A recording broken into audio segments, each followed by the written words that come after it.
কই কিছুই তো দেখছি না। হ্যাঁ সেটাই, আমি এখনো বুঝতে পারছি না বাবা কেন এখনো গাড়ি পাঠালো না।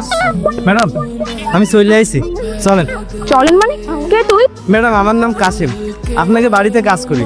চাচা আমারে পাঠাইছে আপনাদের নেওয়ার জন্য। এটা কি করলেন ম্যাডাম? আমার মুই চড় মারলেন কিসের জন্য? এই চাকরের বাচ্চা, তোর আসার কথা কখন আর তুই এসেছিস কখন? সেই কখন থেকে আমরা রোদ ও ধুলার মধ্যে দাঁড়িয়ে আছি, তারপর আবার জিজ্ঞেস করছিস তোর গায়ে হাত তুললাম কেন? একদম ঠিক করেছিস, এসব চাকরদের প্রশ্রয় দিলে মাথায় উঠে বসে। নিশ্চয়ই তোর বাবা ওকে লাই দিয়েছে, তাই আজ এই বেয়াদবি করার সাহসটা পেল। তোর কত বড় সাহস, তুই আমার মুখে মুখে তর্ক করিস? আমি তো ভেবেছিলাম তুই দেরি করে আসার কারণে তোকে সামান্য শাস্তি দিয়ে ছেড়ে দেবো, কিন্তু তুই তো আমার মুখে মুখেই তর্ক করছিস। আবার কোনটা ভুল কোনটা সঠিক সেটা আমাকে শেখাচ্ছিস। আজকেই তোর কাজের শেষ দিন, আমিও দেখছি তুই কিভাবে আমার বাড়িতে কাজ করিস। দাঁড়া, বাড়িতে গিয়ে বাবাকে বলছি, আর কিভাবে তোর চাকরি নট করতে হয় সেটার ব্যবস্থা আমরা করছি। আরে আমার মা চলে এসেছে, আয় আয়। বাবা, এই চাকরের বাচ্চাটাকে এক্ষুনি কাজ থেকে বের করে দাও। কেন, ও আবার কি করলো? ও তো খুব ভালো ছেলে। রাখো তোমার ভালো ছেলে, যা বলছি তুমি তাই করো। ওকে এক্ষুনি কাজ থেকে বের করে দাও। বাবা, ওর কত বড় সাহস, আমাকে রোদের মধ্যে অনেকক্ষণ দাঁড় করিয়ে রেখেছে, তার উপর আমার মুখে মুখে আবার তর্কও করেছে।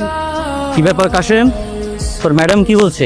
আসলে চাচা হয়েছে কি, আমি যাওয়ার পথে গাড়িটা নষ্ট হয়ে গেল, তারপরে ম্যাডামের কাছে যাতে একটু দেরি হয়ে গেছে। এক্ষুনি তোর ম্যাডামের কাছে ক্ষমা চা। ম্যাডাম আমারে মাফ করে দেন, আমি আপনার কথা দিচ্ছি আমি আর কোনোদিন এরকম ভুল আপনার সাথে করবো না। কি ভেবেছিস তোকে আমি ক্ষমা করে দিয়েছি? তোকে আমি ক্ষমা করে দিইনি, শুধুমাত্র আজকে বাবা ছিল বলে তুই বেঁচে গিয়েছিস, কিন্তু এরপরে তোকে কিভাবে বাড়ি থেকে বের করে দিতে হয় এটা আমার খুব ভালো করে জানা আছে। এই দেখ, চাকরটা দাঁড়িয়ে দাঁড়িয়ে আমাদের কথা শুনছে।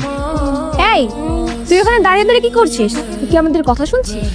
না না ম্যাডাম, আমি আপনাদের কথা শুনতেছি না, ওই আপনারা চা খাবেন কিনা এটা শোনার জন্য আইলো। হ্যাঁ, চা খাবো, যা বানিয়ে নিয়ে আয়। এই, এটা তুই কি বানিয়েছিস? আমার ভুল হয়ে গেছে, আমি তাড়াতাড়ি করে চা বানিয়েছি তো, তাই হয়তো খেয়াল করতে পারিনি।